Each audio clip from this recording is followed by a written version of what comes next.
बिस्मिल्लाहिर्रहमानिर्रहीम। अस्सलामुअलैकुम। मेरी बेटी बहुत नेक और इबादत गुजार थी।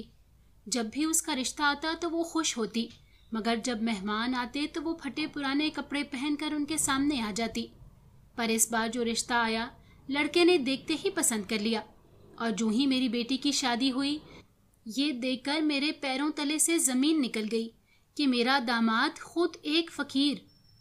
आज मैं बहुत खुश हूँ क्योंकि मैंने पूरे कॉलेज में ग्रेजुएट में टॉप किया था और वादे के मुताबिक अगर मैंने टॉप किया तो अब्बू लोग मुझे यूनिवर्सिटी में दाखिला दिलवाएंगे। और इस खुशी में मेरे पांव ज़मीन पर नहीं टिक रहे थे। कॉलेज से आते ही मुझे बस अपने अब्बू का शिद्दत से इंतज़ार था कि वो कब ऑफिस से आएँ और मैं उन्हें ये खुशखबरी सुनाऊँ। अभी मैं अपनी अम्मी के पास बैठी यही सोच रही थी कि बाहर दरवाजे पर बेल हुई तो मैं भाग के दरवाजे तक पहुंची और झट से दरवाज़ा खोला, लेकिन सामने अब्बा जी की जगह भाई को देखकर चुप हो गई। उन्हें भी शायद अंदाज़ा हो गया था कि मैं अब्बू का इंतज़ार कर रही हूँ, इसीलिए मुस्कुराहट छुपाते हुए अंदर आ गए और दरवाज़ा बंद करके अम्मी के पास सहन में चारपाई पर बैठ गए और मुझे पानी लाने को कहा तो मैं पानी लेने किचन में चली गई। जब पानी पीने के बाद भी भाई ने अब्बू के बारे में कुछ ना बताया तो मैंने खुद ही गुस्से से पूछ डाला, भाई आज आप अकेले क्यों आए हैं? अब्बू क्यों नहीं आए साथ? तो पहले तो भाई अम्मी की तरफ देखने लगे, फिर मेरी तरफ देखकर कहने लगे, गुड़िया अब्बू आज ज़रा लेट आएंगे तो तुम खाना खा के सो जाओ, ऑफिस में काम ज़्यादा है। भाई ने इतने सीरियस अंदाज में कहा कि ना चाहते हुए भी मुझे यकीन करना पड़ा और मैं उठ के अंदर की जानिब जाने लगी कि फिर एक ख्याल के तहत मैं भाई के पास बैठ गई तो अम्मी और भाई हैरान नज़रों से देखने लगे। क्या हुआ? सो जाओ जाके। भाई ने कहा तो है कि अब्बू लेट आएंगे। अम्मी ने मुझे कहा तो इससे पहले कि मैं कुछ कहती दरवाजे पर बेल हुई तो मैं भाग के दरवाजे तक गई तो दरवाज़ा खोलते ही सामने अब्बू मुस्कुराते हुए खड़े थे, जैसे उन्हें पता हो कि मैं ही दरवाज़ा खोलूंगी। तो मैं खुशी से अब्बू के गले लग गई और अपनी खुशी उन्हें बताने लगी और वो भी खामोशी से सुनने लगे, जैसे पता हो कि यही बात मुझे उनसे करनी हो। अब्बू आपने तो आज लेट आना था, भाई कह रहे थे। खाना खाने के बाद अब्बू से मैंने पूछा तो भाई हंसने लगे और कहा कि मैं मजाक कर रहा था। आज मेरा यूनिवर्सिटी में पहला दिन था। अब्बू ने अपने वादे के मुताबिक मुझे यूनिवर्सिटी में दाखिला दिलवा दिया था और भाई मुझे लाने ले जाने का काम करते थे। मैं अपनी ज़िंदगी में बहुत खुश थी। मेरा आखिरी साल चल रहा था पढ़ाई का कि एक दिन मेरी मुलाकात अपने सीनियर से हुई जो देखने में काफ़ी अच्छे और सुलझे हुए लगते थे। हमारी दोस्ती हो गई और ये दोस्ती कब प्यार में बदली हमें खबर न हुई। आज उनकी अलविदाई पार्टी थी और मेरा एक सेमेस्टर रहता था। आज उन्होंने मुझे शादी के लिए प्रपोज किया था और कहा था कि वो अपनी फैमिली को मेरे घर लाना चाहते हैं। तो मैंने उन्हें सोचकर जवाब देने को कहा था। घर आके मैंने बहुत सोच समझकर डरते डरते अम्मी से बात की तो उन्होंने अब्बू से बात करके जवाब देने को कहा। सारी रात मैं सो ना सकी कि ना जाने भाई और अब्बू मेरे बारे में क्या सोचेंगे, इसीलिए मैं सुबह यूनिवर्सिटी जाने के लिए भी तैयार ना हुई। तो अब्बू और भाई ने हैरान नज़रों से देखा कि मैं तो कभी छुट्टी नहीं करती, तो आज कैसे? क्या हुआ, आज यूनिवर्सिटी नहीं जाना क्या? बिला आखिर अब्बू ने पूछ ही डाला तो मैं समझी शायद कि अम्मी ने अब्बू को कुछ नहीं बताया। तो मैंने अम्मी की तरफ देखा। अब्बू बोले, तुम्हारी माँ ने मुझे बता दिया है, फिर भी आप मुझे यूनिवर्सिटी जाने का कह रहे हैं? मैंने दिल में कुलपते सवाल पूछ डाला। हाँ बच्चे, कौन सा कोई गलत काम किया है आपने? यूनिवर्सिटी जाओ और उसे कहो अगले जुम्मे रिश्ता ले आए। तो मैं बहुत खुश हुई और यूं 1 महीने बाद मेरी शादी नौमान से तय हो गई।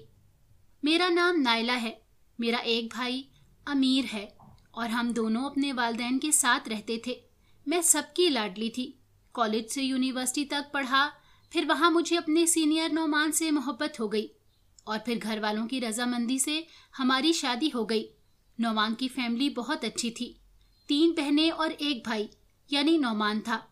बहनों की शादी हो गई थी तो मैं और नौमान और उनकी अम्मी एक साथ ज़िंदगी गुजार रहे थे। शादी के 1 साल बाद हमें अल्लाह ने अपनी रहमत से नवाजा, जिसका नाम हमने आलियाब रखा और हम सब उसे आली आली कहते थे। आली जब 3 साल की थी तो नौमान की अम्मी का इंतकाल हो गया। जाने वाले चले जाते हैं, यूं हम भी अपनी जिंदगी में आगे बढ़ गए। आज मेरी बेटी पूरे 25 साल की हो गई है। मेरी बेटी सोमो सलात की पाबंद और निहायत अच्छे अखलाक की मालिक थी। मैं और नौमान आजकल उसके लिए रिश्ते ढूंढ रहे थे। मेरी बेटी के लिए जो भी रिश्ता आता तो मेरी बेटी बहुत खुश होती थी, मगर जैसे ही रिश्ते वाले आते थे वो फटे पुराने और बोसीदा कपड़े पहनकर आ जाती थी और रिश्ते वाले इनकार करके चले जाते थे। मगर इस दफा जो रिश्ता आया, लड़के ने देखते ही मेरी बेटी को पसंद कर लिया और शादी की तैयारियां शुरू हो गईं और यूं मेरी बेटी की शादी हो गई और वो अपने घर में बहुत खुश थी। लेकिन एक दिन मैं अपनी बेटी से मिलने गई तो अपने दामाद को देखकर मेरे पैरों तले से जमीन निकल गई कि मेरा दामाद एक फकीर। मेरी बेटी का जब रिश्ता आया था तो वो लोग बहुत सुलझे हुए मालूम हुए थे।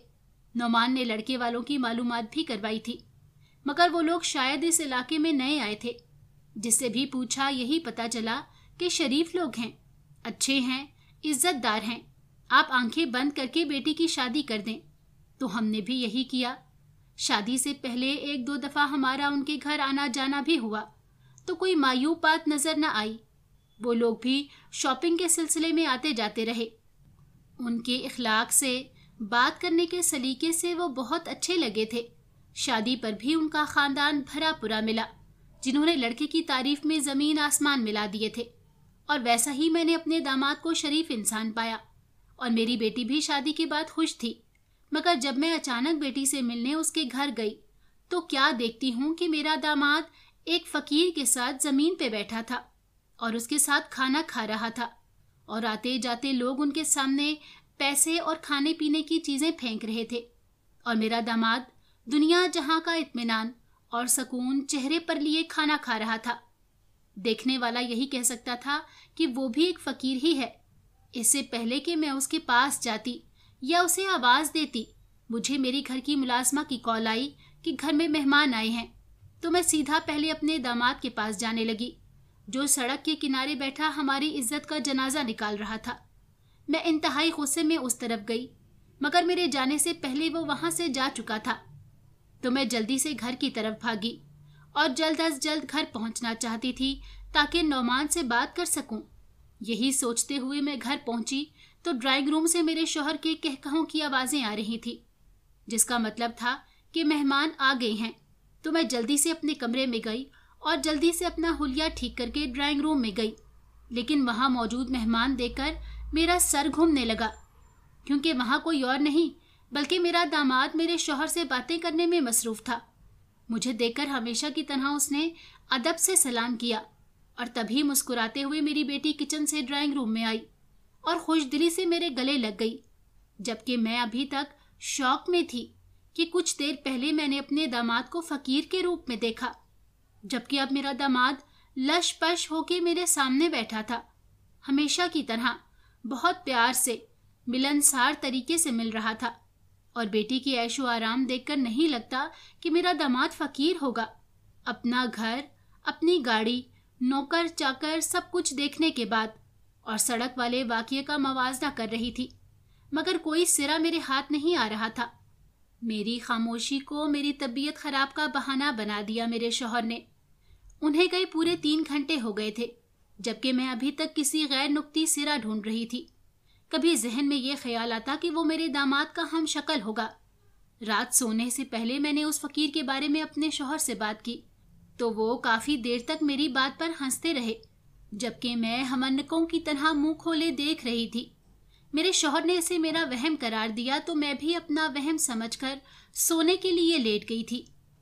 6 महीने बाद, कुछ दिनों बाद मेरी बेटी की गोद भराई की रस्म थी, तो इसी सिलसिले में मैं शॉपिंग करने के लिए बाजार गई थी। वापसी पर मैंने ड्राइवर को गाड़ी दरगाह की तरफ जाने को कहा। मैं अपनी बेटी के नाम की न्याज देना चाहती थी। सबसे पहले मैंने वजू किया, दुआ मांगी, अब मैं न्याज बांट रही थी। सबसे आखिर में मैं फकीरों वाली साइट पे आई। वहां मैं सबको न्याज दे रही थी, साथ अपनी बेटी की खुशियों के लिए दुआ करने को कह रही थी। लेकिन जब आखिर में एक फकीर को न्याज देने लगी तो वही फकीर मेरा दामाद था, मेरे सामने बैठा। उससे पहले मैं उससे कुछ कहती, पीछे से किसी ने मेरे कंधे पर हाथ रखा तो मैं झटके से पीछे हुई तो वहां मेरी बेटी की सास खड़ी मुस्कुरा रही थी। वो मुझसे मेरे आने की वजह पूछने लगी और जैसे ही मैंने पीछे मुड़ के देखा कि अपनी बेटी की सास को बताऊं कि उसका बेटा फकीर है, लेकिन क्या देखती हूं कि वहां कोई फकीर ही नहीं था। और थोड़ी देर बाद मेरी बेटी की सास घर को निकल गई तो मैं अपने दामाद को ढूंढने लग गई जो फकीर के रूप में था। 2 घंटे मुसलसल ढूंढने के बाद मैं थक हार कर वापसी के लिए घर को आ गई, मगर दिमाग अभी भी वहीं अटक गया था। और आज मैंने अपने शौहर से 2 टोक बात करने का फैसला किया था। जैसे ही मेरा शौहर घर दाखिल हुआ तो मैं लॉन में मुसलसल चक्कर लगा रही थी। परेशानी चेहरे से आया थी। क्या बात है बेगम, चक्कर क्यों काट रही हैं? तबीयत खराब हो जाएगी, मेरे शौहर ने लॉन में बने बेंच पर बैठते हुए कहा। तो मैं उनकी आवाज पर होश की दुनिया में आई और आज का वाकया अपने शौहर को सुना डाला। तो वो एक बार फिर उसे मेरा वहम कहकर टाल रहे थे, क्योंकि उनका कहना था कि वो भी तो रोज फैक्ट्री जाते हैं, सैकड़ों मुलाजमीन उनके अंडर काम करते हैं। अगर उनका दामाद फकीर हो तो किसी और को फिर नजर क्यों नहीं आता? और उनकी उसी बात ने मुझे लाजवाब कर दिया और मैं उनके कपड़े निकालकर खाना लगाने किचन में चली गई।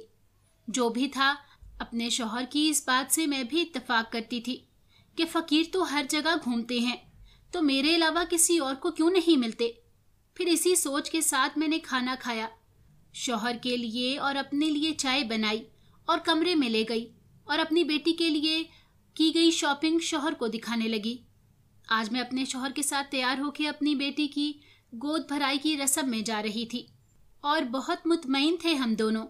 हम लोग बातों में मशगूल थे और गाड़ी सिग्नल पर रुकी तो सामने सड़क पर मैंने फिर से वही फकीर देखा। मेरे रोंगटे खड़े हो गए क्योंकि वो दूसरे फकीरों के साथ सड़क पार कर रहा था। तो मैंने जल्दी से अपने शौहर को सामने मुतवज्जे किया जहां कुछ देर पहले वो फकीर थे। जब मेरे शौहर ने मेरी नजरों के ताकुब में देखा तो मैं भी हैरान रह गई कि वहां तो कोई भी नहीं था, जबकि कुछ देर पहले सड़क पर फकीर थे। बेगम, लगता है वापसी पर आपकी नजर चेक करवानी पड़ेगी मुझे। ख्वामख्वाह में उलझन पाल रखी है जहन में।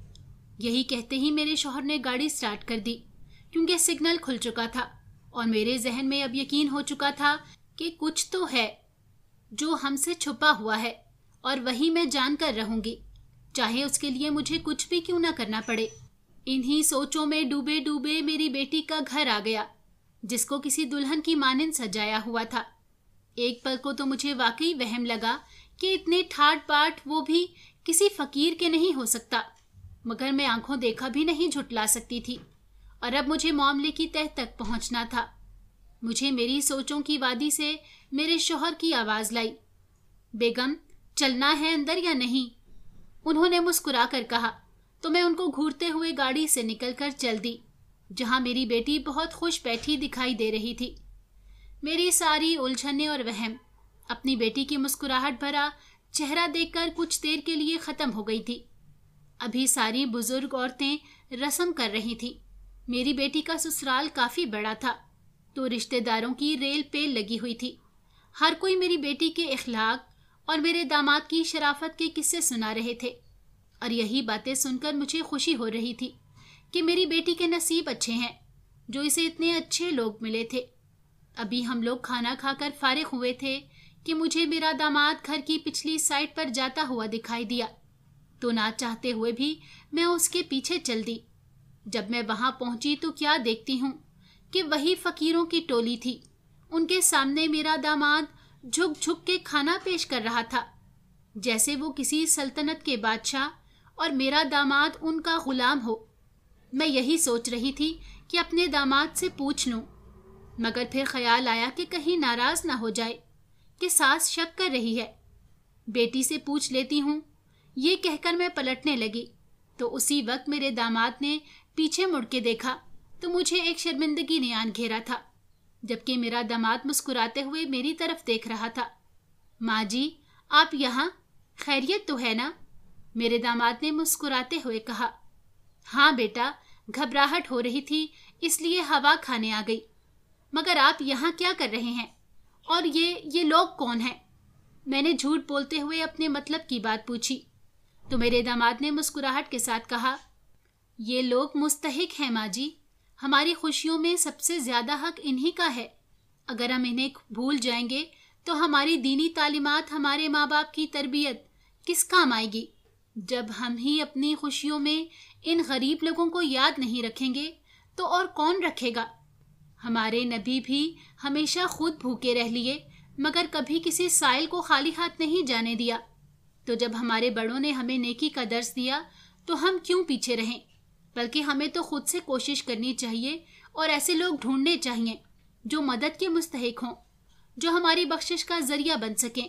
और मुझे तो खुशी मिलती है कि मेरी वजह से किसी के चेहरे पर चंद लम्हों के लिए ही सही कोई मुस्कुराहट तो आई। खुशी होती है मुझे जब कोई मेरी वजह से पेट भर के सोता है, जबकि मुझे खुदा ने नवाजा है अपनी रहमत से। तो फिर मैं क्यों ना उसकी राह में खर्च करूं, क्यों ना उसके बंदों के लिए राहत और सुकून का बायस बनूं। यही वजह है कि मैं अपनी खुशी और गम दोनों में इन्हें याद करना नहीं भूलता। मेरे दामाद ने मेरी आंखें खोल दी, जबकि मेरा सर शर्म से झुक गया कि मैंने अपने फरिश्ता सिर्फ दामाद के लिए इतनी घटिया सोच पाल रखी थी। फिर मैं अपने दामाद को दुआया कलमात कहते वहां से चल पड़ी, जबकि मेरी तबीयत अचानक से बिगड़ने लगी कि मैं अचानक बेहोश हो गई। तो सब मेरी फिक्र में पागल होने लगे। मेरे दामाद ने जल्दी से डॉक्टर को कॉल करके फौरन बुलाया, जबकि मेरी बेटी और उसकी नंदें मेरे हाथ पांव सहला रही थी और मेरा शौहर परेशानी में चक्कर लगा रहा था कि तभी डॉक्टर आया तो उसने ब्लड प्रेशर लो होने की वजह बताई और साथ नींद का इंजेक्शन लगा दिया, जिसकी वजह से मैं सो रही थी और देर तक होश आने का कहा था, जिसकी वजह से मजबूरन हमें अपनी बेटी के घर रात रुकना पड़ा, जिस पर मेरी बेटी और उसके ससुराल वालों ने खूब हमारी आव भगत की थी। कुछ देर सब लोग बातें करते रहे। फिर रात गहरी होने पर सब लोग अपने अपने कमरों में चले गए। रात का न जाने कौन सा वक्त था। जब मेरी प्यास की वजह से आंख खुली तो मैंने इर्द गिर्द देख के जगह पहचानने की कोशिश की थी। हल्की हल्की रोशनी होने की वजह से समझ नहीं आ रही थी, मगर दाएं साइड पे अपने शौहर को अपने बराबर सोते पाके कुछ हौसला हुआ और दिमाग ने काम करना शुरू किया तो पता चला कि मैं बेहोश हो गई थी और उस वक्त अपने नहीं बल्कि अपनी बेटी के घर हूं। प्यास से जान निकल रही थी, जबकि पास पानी नहीं था। शायद रखना भूल गए होंगे। पहले सोचा शौहर को उठा लूं, फिर सोचा खुद तो उठ ही गई हूं तो खुद जाके पी लेती हूं। इसलिए आहिस्ता से उठकर कमरे से बाहर गई तो खुदा का शुक्र सामने किचन नजर आ गया। तो जल्दी से पानी पिया और अपने कमरे में जाने लगी, जब मेरे कानों में मेरी बेटी की फिक्रमंदाना आवाज पड़ी। वो शायद मेरे दामाद से कुछ कह रही थी, मगर मुझे ठीक से सुनाई ना दिया। तो मैंने चाहते हुए भी थोड़ा आगे होकर अपनी बेटी की बातें सुनने लग गई, जो कि एक गैर इखलाकी हरकत थी। जूं ही मैं आगे गई तो क्या सुनती हूँ, आप इतनी लेट मत आया करें, पता भी है कितनी फिक्र रहती है मुझे आपकी। मेरी बेटी ने अपने शौहर से कहा, आली कितनी दफा कहा है तबीयत सही नहीं रहती आपकी, डॉक्टर ने रेस्ट का कहा है, आप सो जाया करें। मेरा रोज का ये काम है, देर हो जाती है मुझे, मैं आपकी तबीयत का रिस्क नहीं ले सकता। मेरे दामाद ने मेरी बेटी के गिर्द बाजू का हिसार बना के कहा तो वो मुस्कुरा पड़ी।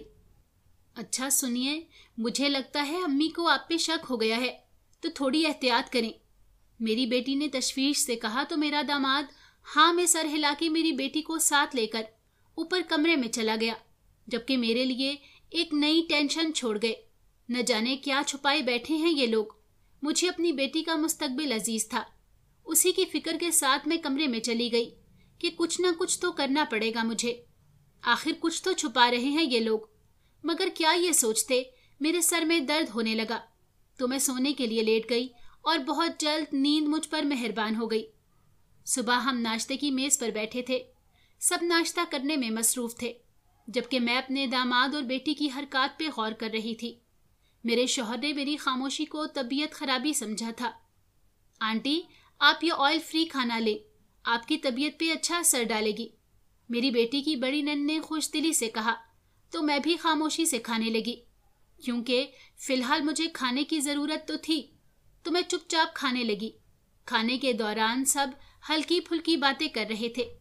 नाश्ते के बाद मेरे शौहर ने मुझे घर चलने को कहा, जबकि मेरी छठी हिस्स मुझे रुकने पर मजबूर कर रही थी और मैं भी रुकना चाहती थी, मगर कोई बहाना समझ नहीं आ रहा था। फिर मेरी बेटी ने मेरे शौहर से तबीयत खराबी का कहा कि आप फैक्ट्री चले जाओगे तो अब्बू अम्मी अकेली हो जाएंगी, आप यहीं रहने दें, शाम में ले जाइएगा। तो मेरी उदास तबीयत देखकर मेरे शौहर मान गए और मैं अपनी बेटी के घर रुक गई। मेरी बेटी की तीनों नंदें अपने शौहर और बच्चों के साथ यहीं थी, जो कि काफ़ी सुलझे हुए थे। सब अपने अपने कामों में मशगूल थे। जब मेरी बेटी की सास ने मुझे और मेरी बेटी को आराम करने का कहा तो मैं अपनी बेटी को उसके कमरे में छोड़कर अपने कमरे की तरफ चल दी। मुझे एक बात खाए जा रही थी कि मेरा दामाद नाश्ते के बाद से दिखाई नहीं दिया, और यही बात मुझे खाए जा रही थी कि आखिर वो कहाँ है। मुझे नींद तो नहीं आ रही थी, इसीलिए मैं खिड़की में खड़ी हो गई। अभी मुझे जाते कुछ देर ही हुई थी कि मुझे मेरा दामाद घर की पिछली साइड पे जाता दिखाई दिया, और साथ में वही रात वाले फकीर थे, मगर होलिये कुछ बदले हुए थे और वो लोग एक कमरे में जाके बंद हो गए। तो मुझे कुछ गलत होने का एहसास हुआ, तो मैं चुपके से अपने कमरे से निकलकर उस कमरे की खिड़की से देखने लगी। तो सामने का मंजर देखकर मेरे रोंगटे खड़े हो गए, क्योंकि मेरा दामाद उन्हें फकीराना लिबास पहन के उन्हें मुख्तलिफ किस्म के तरीके बता रहा था, जिससे सामने वाला उन्हें एक फकीर समझ सकता है। वो इन्हें किसी माहिर उस्ताद की तरह सिखा रहा था और वो उसकी बात मान रहे थे। दूर होने की वजह से मुझे आवाज नहीं आ रही थी। अब मेरा दामाद उन्हें नक्शे से बता रहा था कि हम कहाँ जाएंगे और कैसे काम करना होगा। तकरीबन 1 घंटा मेरे दामाद ने उन्हें ट्रेनिंग दी, जबकि मेरा दिल कर रहा था कि उसका मुंह नोच लूं, जो एक हट्टा कट्टा इंसान होने के बावजूद फकीर बन के लूट रहा है। अब वो लोग अपने अपने हुलिये बदलकर दूसरे दरवाजे से बाहर निकलकर बड़ी वैन में बैठ गए, जो कि इनको उनके अड्डे तक ले जाएगी। तो मैं भी जल्दी से वहां से निकलकर अपने कमरे में आई, क्योंकि इतना सब कुछ देखने के बाद मेरा दिमाग फटने वाला हो गया था। मुझे हैरत इस बात पर थी कि मेरी बेटी मेरे दामाद का कैसे साथ दे सकती है। अभी मैं अपनी सोचों में गर्क थी कि मुझे बाहर से शोर की आवाज़ें सुनाई देने लगी। तो मैं जल्दी से नीचे पहुंची तो सामने का मंजर देखकर मैं हिल गई, क्योंकि मेरी बेटी की छोटी नंद मेरी बेटी को होश में ला रही थी, जो कि बेहोश हो गई थी। तो मैं जल्दी से अपनी बेटी के पास गई और उसे होश में लाने लगी और बेहोशी की वजह पूछी तो पता चला जहां मेरा दामाद काम करता है वहां धमाका हो गया है। खबर थी कि जहर मेरी रूह तक को हिला गई। कुछ देर पहले कहकहों से भरा घर मातम में बदल गया, जबकि मुझ में तो ये भी हिम्मत न थी बताने की कि आपका बेटा काम पे नहीं मांगने गया था। पूरा घर मातम में बदल गया। मेरा शौहर भी खबर सुन के भागा आया और बेटी की हालत देखकर गिरने वाले हो गए। सब लोग रो रहे थे, क्योंकि खबर ये थी कि मेरे दामाद का इंतकाल हो गया था। मेरा दामाद 3 बहनों का इकलौता भाई था। सबसे बड़े होने के बावजूद अपनी बहनों की शादी पहले की थी। बड़ी बहन निम्रा थी, जिसकी शादी उसने अपने एक दोस्त से की थी, जो मेरे दामाद के साथ काम करता था। निम्रा की शादी को 4 साल हो गए थे और उसके 2 बेटे थे। दूसरे नंबर वाली बहन शमा थी, जिसकी शादी उसके चचा जात से हुई थी और एक बेटे की माँ थी, जबकि अमन सबसे छोटी थी, जिसकी मेरे दामाद से 1 साल पहले शादी हुई थी। बाप चूंकि सर पर नहीं था, मेरे दामाद का बाप बचपन में इंतकाल कर गया था, जिसकी वजह से मेरी बेटी की सास ने अपने 4 बच्चों को माँ बाप दोनों का प्यार दिया। चूंकि खानदानी ज़मीनें थीं तो गुजर बसर अच्छी होती गई, और सुनने में यही आया था कि मेरे दामाद की भी अच्छी खासी नौकरी थी। हमने रिश्ता करते वक्त जब पूछा तो सरकारी नौकरी का बताया था और देखने से भी अच्छे खासे पढ़े लिखे लगते थे और मेरी बेटी को भी पलकों पे बिठा कर रखते थे। मगर किस्मत ने मेरी बेटी के साथ सितम ज़रीफ़ी कर डाली। दोपहर से शाम और शाम से रात हो गई थी, जबकि मेरे दामाद का कुछ अता पता न था कि वो कहाँ है, जिंदा भी है या नहीं, क्योंकि ज़्यादातर लोग उसे मुर्दा कह रहे थे। मेरी बेटी ने रो रो के बुरा हाल कर दिया था। सबकी हालत ख़राब थी, लेकिन अभी तक कुछ नहीं पता था कि अचानक बाहर गाड़ी के हॉर्न ने सबको अपनी तरफ मुतवज्जे किया था।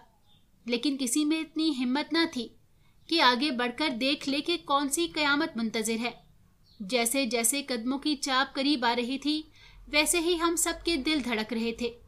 लेकिन जैसे ही फौजी लिबास में मलबूस शख्स ने घर के अंदर कदम रखा तो सबने सामने देखा तो देखते ही रह गए, क्योंकि सामने ही मेरा दामाद और उसका दोस्त नुमा बहनोई दोनों सीने पर हाथ बांधे खड़े मुस्कुरा रहे थे, जबकि हम सब सांस रोके हुए थे कि आया ये हकीकत है या ख्वाब।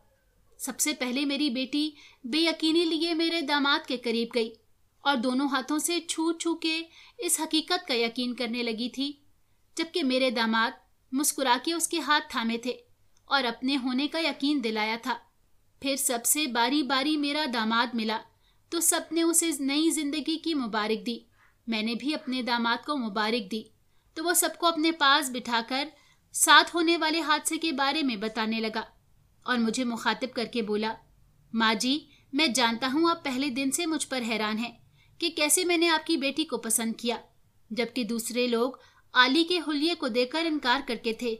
जब मैंने इकरार किया, क्योंकि मुझे हमेशा से ही ज़ाहरी खूबसूरती ने कभी मुतासिर नहीं किया, मुझे हमेशा अपनी बीवी में बातनी खूबसूरती चाहिए थी जो हर नमूदो नुमाइश से पाक हो। यही वजह है कि मैंने देखते ही आली के लिए हाँ कर दी, क्योंकि इस जैसी नेक इबादत गुजार शायद मुझे कभी नहीं मिलती। और दूसरी बात, जानता हूँ आपने मुझे सड़क पर और दरगाह पर कई दफ़ा फ़कीर के रूप में देखा था, मगर मैं मजबूर था, क्योंकि कुछ शरपसंद लोग फ़कीरों और दरगाहों का सहारा लेकर मेरे मुल्क को तबाह करना चाहते थे। इसी सिलसिले में मुझे अपने दोस्तों के साथ मिलकर उन जैसा भेस बदलकर उनको उनके अंजाम तक पहुंचाना था।